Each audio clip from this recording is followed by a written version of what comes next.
अस्सलामुअलैकुम व्यूअर्स। तो कैसे हैं आप सब? मैं उम्मीद करती हूँ कि आप सब खैरियत से होंगे। तो आज हम यहाँ कुछ मसालों की प्रिपरेशन देखेंगे। ईद हो चाहे कोई फेस्टिवल हो या फिर हमारे रोज़ के खाने में हमारे मसाले डलते ही हैं। तो इस तरीके से हम मसालों की प्रिपरेशन एक बार में ही करके रख देंगे तो हमें महीना 2 महीने के लिए कुछ करने की ज़रूरत नहीं पड़ती। तो वही सारा कुछ आप देखेंगे हम। तो चलिए वीडियो को स्टार्ट करते हैं। तो वीडियो थोड़ी-सी भी अच्छी लगती है तो एक लाइक तो ज़रूर से कीजिए। तो मैं यहाँ सबसे पहले तो इलायची को भून लूँगी और उसे सबसे पहले ही पीस लूँगी क्योंकि इलायची की पाउडर हम मीठे में डालते हैं, तो मीठे में गरम मसालों का फ्लेवर बिल्कुल भी नहीं अच्छा लगता। तो गरम मसाले करने के पहले हम इलायची पाउडर को सबसे पहले करके रख देंगे, तो उसका फ्लेवर अच्छे से इलायची वाला ही रहेगा। तो मैंने इलायची में थोड़ी-सी जायफल का टुकड़ा ऐड करके उसे अच्छे से भून कर ठंडा होने के लिए छोड़ दी हूँ। तो इलायची पाउडर बनाने के पहले हम थोड़ा-सा उसे ठंडा कर लेंगे। तो जब तक यहाँ ठंडा हो रहा है, अब हम यहाँ ज़ीरा भूनने वाले हैं। तो अच्छे से पहले इसे देख लेंगे, इसमें जो भी खड़ा या कीड़ा कुछ भी रहेगा उसे निकाल कर हम इसे भूनने के लिए रख देंगे। तो जब भी हम गरम मसाले भूनेंगे तो स्लो फ्लेम पर ही भूनेंगे ताकि ये अंदर से भी अच्छे से भूने। हाई फ्लेम पर बिल्कुल मत भूनिए गरम मसालों को, वो अच्छे से नहीं भूने थे और उसमें एक मॉइस्चर रहता है। हाई फ्लेम पर बस ऊपर-ऊपर ही वो भूनते हैं और अंदर से वही मॉइस्चर रहता है तो ज़्यादा दिन तक टिकेंगे नहीं। तो ये अब इलायची ठंडी हो गई है, हम इसके छिलकों के साथ ही इसे भूनने वाले हैं। तो ये जायफल जो हमने डाले थे, उसे थोड़ा-सा कूट लेंगे और इस इलायची में डाल देंगे। तो हम जब इलायची पीसेंगे तो उसके छिलकों के साथ ही पीसेंगे, तो इसकी खुशबू ज़्यादा दिन तक अच्छी रहती है इलायची में। और इलायची के छिलकों में उसकी ज़्यादातर खुशबू रहती है, तो छिलकों को फेंकिएगा मत, छिलकों के साथ ही इसे पीसिए। तो आप देख सकते हैं इलायची का पाउडर कितना फाइन पाउडर बन गया है। इसमें थोड़ा-सा भी रेशो नहीं रह रहा है इलायची के छिलकों की वजह से। तो इस तरीके से हम इलायची का पाउडर बनाकर रख सकते हैं और इसे किसी भी मीठी वाली चीज़ में यूज़ कर सकते हैं। और मीठे वाली चीज़ हम जब भी बनाते हैं तो इलायची पाउडर तो ज़रूर से लगती है।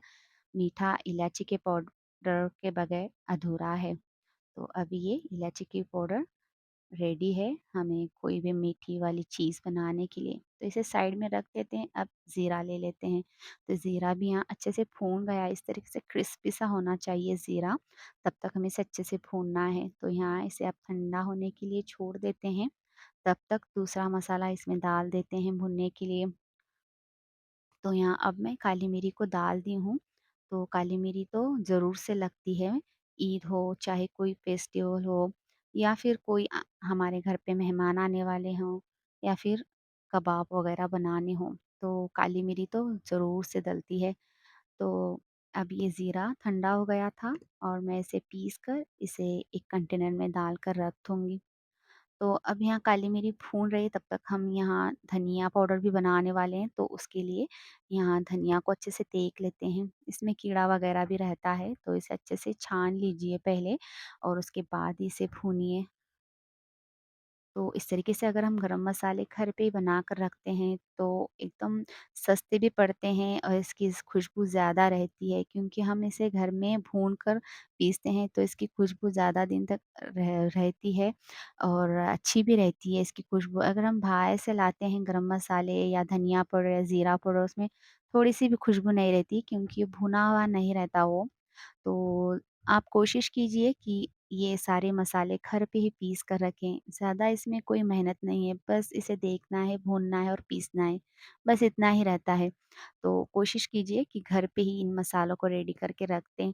और ईद आने वाली है तो ईद के पहले-पहले तो इन सारी चीज़ों को प्रिपरेशन करके रख देना चाहिए हमें, तो हमें आसानी हो जाती है हमारे कुकिंग में बहुत। अब बच्चों की स्कूल्स भी स्टार्ट हैं तो सुबह-सुबह अगर कुछ करना है, कुछ बनाना है, चिकन वाली डिश हो या सैंडविच हो, ऐसे कुछ भी चीज़ें बनानी हो तो हमें इन सारे मसालों की ज़रूरत तो पड़ती है। तो प्रिपरेशन करके हमेशा रख देनी चाहिए हमें। एक बार में पीसेंगे तो 2 से 3 महीने आराम से हमारे चल जाते हैं इन मसालों के साथ। तो अगर अच्छे से भूनेंगे मसाले तो ज़्यादा दिन टिकते भी हैं ये। तो अब बातों-बातों में यहाँ काली मिरी जब भून गई है तो मैं काली मिरी को भी एक कंटेनर में डाल कर रख दूँगी। आप देख सकती हैं धनिया भी कितना एकदम क्रिस्पी सा हो गया है भुनने के बाद। तो अब इसे पीसने के लिए जार में डाल देते हैं। तो अब एक सीक्रेट मसाला मैं आपको यहाँ बताऊँगी जो हम तंदूर वाली चीज़ें बनाते हैं, वही ये सीक्रेट मसाला है। तो मैंने यहाँ सबसे पहले तो अब शाहजीरा ली हूँ, जो बारीक वाला जीरा रहता है, वो वाला हम ज़ीरा लेंगे 5 से 6 चम्मच भर के हम इसमें शाहजीरा ऐड करेंगे और इसमें और एक चीज़ डालेंगे जो इसका फ्लेवर और भी अच्छा बनाएगी।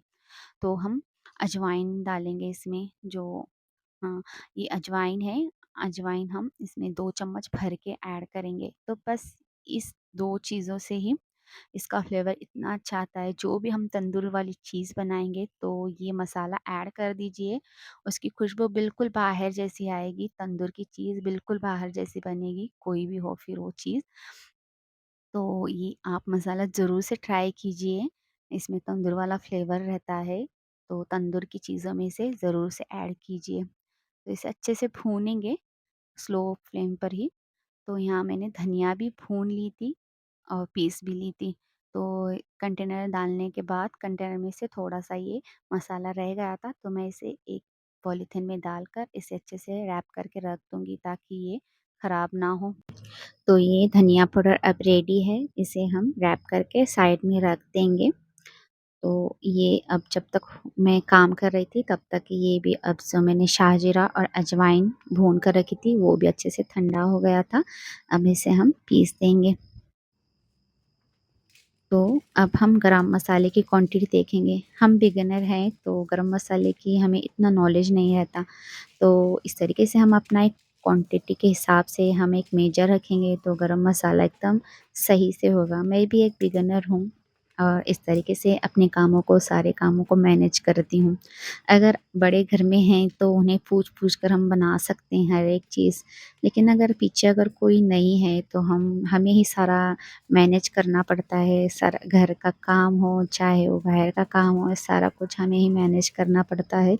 तो इस तरीके से हर एक चीज़ का हम मेज़रमेंट में रख के हम बनाएँगे तो वो चीज़ कभी अच्छी बनेगी, कभी ख़राब बनेगी। तभी हमें समझ आएगा कि इसमें क्या फ़ॉल्ट हो गया है, हमने क्या ज़्यादा डाला, क्या कम डाला। जब तक हम बनाएँगे नहीं तब तक हमें समझ में भी नहीं आएगी वो चीज़। तो गरम मसाले की भी मैंने क्वांटिटी इस तरीके से रख दी थी, तो एकदम बराबर से बनी थी। तो आप भी अगर बिगिनर हैं, नए हैं कुकिंग में तो आप इस तरीके से सीखते रहिए, हर एक चीज़ बनाते रहिए, कभी अच्छी होगी, कभी ख़राब होगी, कभी कम होगा, कभी ज़्यादा होगा। ये तो चलता ही रहेगा लेकिन हम जब तक बनाएँगे नहीं तब तक हम सीखेंगे भी नहीं। तो हर एक चीज़ हमें घर पर बनाकर रखनी पड़ती है, हर एक चीज़ हमें सीखनी चाहिए। घर अगर मैनेज करना हो तो कुकिंग के साथ, सारे घर के साथ हमें सारे काम मैनेज करने पड़ते हैं बगैर मेड के, बगैर किसी हेल्पर के। तो इस तरीके से हम अपने कामों को मैनेज कर सकते हैं।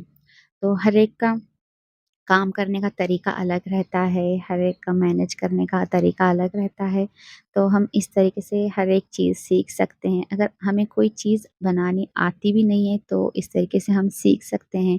बनाते-बनाते ही हम सारा कुछ सीखते जाएँगे, कभी हमें फ़ॉल्ट हो जाएगा, तभी हमें समझ आएगा कि हमने इस बार ये किया है, तो इस बार अगली बार हम कुछ अलग ट्राई करते हैं। तो यही सारा कुछ मैं अपने घर पे ट्राई करती रहती हूँ और आपसे शेयर भी करती रहती हूँ। तो यहाँ सारे गरम मसालों को लेकर मैंने एक मिक्सर जार में डाल दी हूँ। अब इसे ठंडा होने के लिए छोड़ देंगे। ये ठंडा होने के बाद मैंने इसे पीस ली हूँ, तो एक पतीले में से डाल देंगे। तो इसमें हम धनिया पाउडर भी डालने वाले हैं। तो धनिया पाउडर इसमें ज़्यादा डलती है गरम मसालों में ताकि इसका जो भी गरम मसाले का फ्लेवर है ये बैलेंस हो जाए। तो यहाँ अब मैं आपको इसकी भी क्वांटिटी दिखा दूँगी। ये धनिया है, धनिया मैंने भून कर रख दी हूँ। यहाँ हम 2 कटोरी भरकर हम यहाँ धनिया लेंगे और इसे पीस कर ये जो गरम मसाला है इसमें हम मिक्स कर देंगे। तो ये बराबर से बैलेंस हो जाएगा गरम मसालों का फ्लेवर।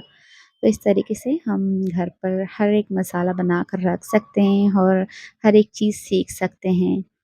तो हम इस तरीके से सारा कुछ मिक्स करेंगे इसे और इसे कंटेनर में भर के कंटेनर्स को हम अच्छे से ऑर्गनाइज़ करके रख देंगे।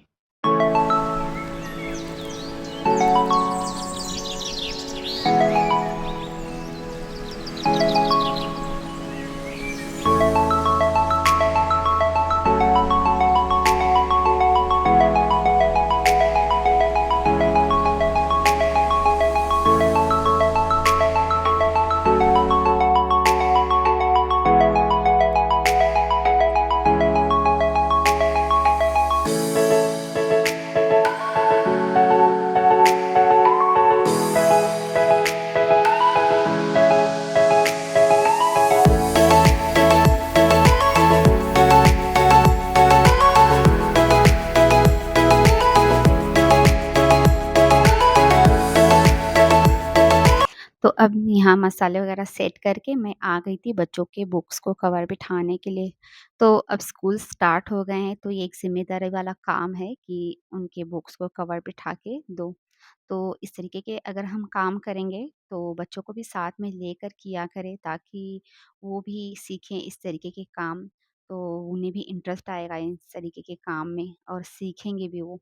तो कोशिश कीजिए कि इस तरीके के कामों को आप बच्चे को साथ में लेकर करेंगे ताकि वो भी सीखे और अपने काम अपनी ज़िम्मेदारी से करें। तो वीडियो थोड़ी-सी भी अच्छी लगती है तो एक लाइक तो ज़रूर से कीजिए और मेरे चैनल पर नए हैं तो सब्सक्राइब करें और मेरे चैनल को अपने फ्रेंड्स में, अपने फैमिलीज़ में शेयर करें। तो thank you for watching my video.